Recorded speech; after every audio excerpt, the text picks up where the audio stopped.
ছোট্ট একটি মেয়ে, তার ছোট্ট সুন্দর নাম, তন্নি নামে তারে আমি ডেকে। ছিলেন জনপ্রিয় সঙ্গীত শিল্পী। মঞ্চে মাইক্রোফোন হাতে নিয়ে কণ্ঠের জাদুতে সুরের মূর্ছনায় পাগল করতেন হাজার হাজার দর্শক।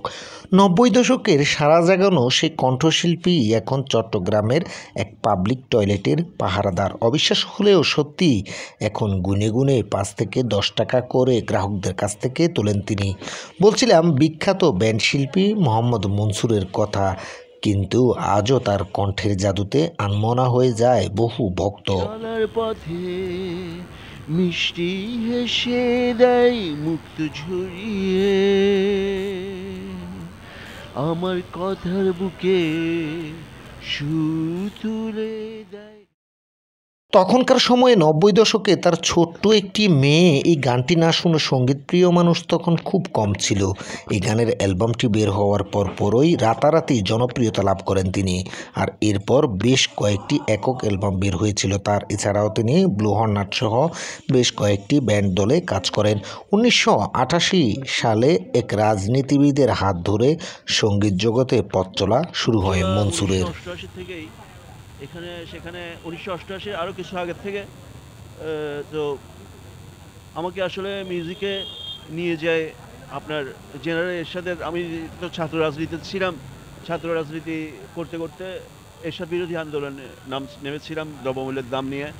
ঠিক সেই সময় যখন এরশাদ বিরোধী আন্দোলন চলছে, তখন এরশাদের এক মন্ত্রী, ওই যে আপনারা জানেন, ওই যে আপনার ওই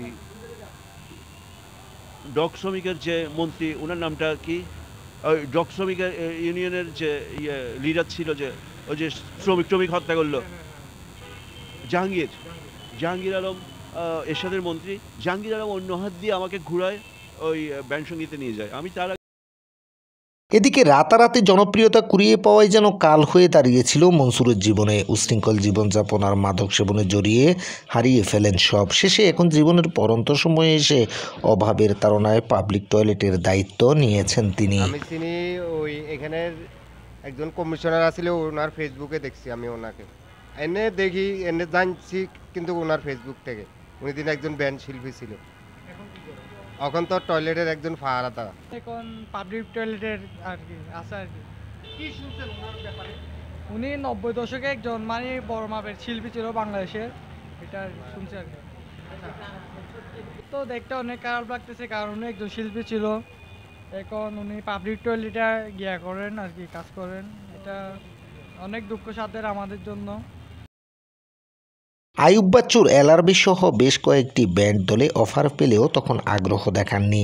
দেশ ছাড়িয়ে একটা সময় চীন জাপানেও তার সুর দিয়ে গান তৈরি করা হতো।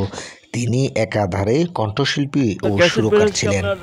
ব্যান্ডের থেকে একটাই, আর একক অ্যালবাম ব্যান্ডের পরে একক অ্যালবাম ব্যান্ডের পরপরই ওই ব্লু হর্নেটের ব্লু হর্নেটের তো আমার 3টা গান ছিল, তিনটা করে আমরা করেছিলাম।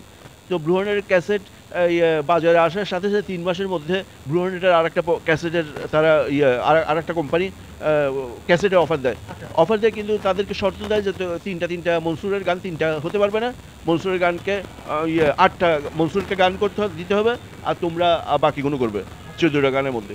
ওরা সেটা মানে না, এটা আমার কিছু জানা নাই, আমি পরে জানছি। অ্যাসেট, হ্যাঁ। তো ওরা মানে না, ওরা বলে যে তিনটাই নাকি, ওরা এরকম বলতে থাকে। তারপরে ওই ওদের ব্লু হর্নেটের ক্যাসেট ক্যান্সেল করে দিয়ে তারা আমাকে আমার কাছে একক অ্যালবামের প্রস্তাব দেয়। তারপরে একক করি। এখন তো আসি পাবলিক টয়লেটে, এখন গান বাজনা করি না। গানের এমনি অফার এসছে, আদকে ছিলাম। এরপরে ওই ব্লু হর্নেটের ওরা প্রোগ্রাম থেকে প্রোগ্রামের টাকা ঠিক মতো দিত না। আমি তো জানতাম না, আমি প্রোগ্রাম করে 4-5টা 6-7টা 8টা প্রোগ্রাম জমলে তারপরে যে হঠাৎ করে টাকা নিতাম একদিন, টাকা কোনো গুনতামও না, তাদের থেকে নিয়ে চলে আসতাম।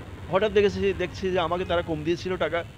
তারা আমাকে ছাড়া ব্যান্ড করছে, আমাকে ছাড়া ব্যান্ড করে তারা 100-150 টাকা পেত এক একজনের, কিন্তু তারা 2000 টাকা করে নিয়েছে আর আমাকে 600-700 টাকা করে দিয়েছে। হ্যাঁ, 2000 টাকা করে নিয়েছে আমি জানি, আর আমাকে 500-600-700 এরকম টাকা দিয়েছে। ভয়েসে গান করা, হ্যাঁ।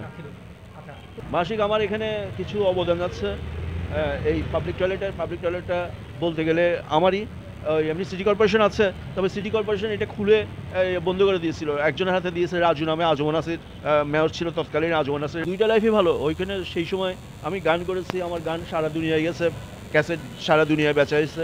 আমার গানের সুরগুলো নিয়েছে ভয়ঙ্কর ভয়ঙ্কর রাষ্ট্র, ওইদিকে আমেরিকা, ব্রিটিশ, অস্ট্রেলিয়া, জাপান, তারা আমার সুর নিয়ে তারা গান করছে। তারপরে হ্যাঁ, আমার সুরগুলো নিয়ে তারা গান করেছে। আমি পাচ্ছি, ভেসে ভেসে পাচ্ছি যে সুরগুলো নেওয়া হয়েছে আমার। তারপরে টাকার এক অ্যামাউন্ট যেটা, এটাও খুব ভয়ঙ্কর। আমি শুনছি এখনও যদিও আমাকে দেওয়া হয়নি, চোর ডাকাতের হাতে বোধহয় আছে টাকার অবস্থান আছে। বাচ্চু অফার দিয়েছে এলআরবিতে গান করার জন্য। তারপরে হ্যাঁ নিজের ভুল বুঝতে পেরে অনুতপ্ত মনসুর তাদের মতো প্রতিভাবানদের সরকারি সহায়তা দিয়ে কদর করা উচিত বলে মনে করছেন সঙ্গীত প্রেমীরা। একটা দুঃখজনক বিষয়, ওনার মতন একজন ভালো, উনি আমার পাশে গিয়ে দাঁড়িয়ে যে গানটা বললো, আমি নিজেই শুনে মুগ্ধ হয়ে গেলাম ওনার গানের। মানে ওনার কণ্ঠের ভয়েসটা এত সুন্দর ছিল। উনি 90 দশকের কণ্ঠশিল্পী ছিল, আর এই দশকে এখন কি করতেছে, নিজেকে ওনাকে দেখে নিজের থেকে নিজে খুব আফসোস ফিল করতেছি যে উনি কি করতেছে এখন। এটা পাবলিক টয়লেটের টাকা তুলে। কিন্তু আমরা ওনার লাইফ সম্পর্কে আমরা যতটুকু শুনছি, উনি একটা অনেক ভালো ভোকালিস্ট ছিল। ওনার অনেক নিজের গান আছে, উনি অলওয়েজ এখানে বসে নিজে নিজে গানও করে হঠাৎ হঠাৎ। আমাদেরও একবার শুনেছিল। মানুষ অনেক ভালো। কিন্তু চট্টগ্রামের জামাল খান মোড়ে চসিকের পাবলিক টয়লেটের দায়িত্বে আছেন মনসুর। গেল প্রায় 7 বছর ধরে মাসিক বেতনে কাজ করছেন তিনি। নগরের কোতোয়ালি থানাধীন রহমতগঞ্জে মোহাম্মদ মনসুরের বাড়ি। 55 বছর বয়স হলেও এখনও একাকী জীবনযাপন করছেন তিনি। তার জীবনের স্বপ্ন সহযোগিতা পেলে আবারও দারাজ কণ্ঠে মঞ্চে দর্শক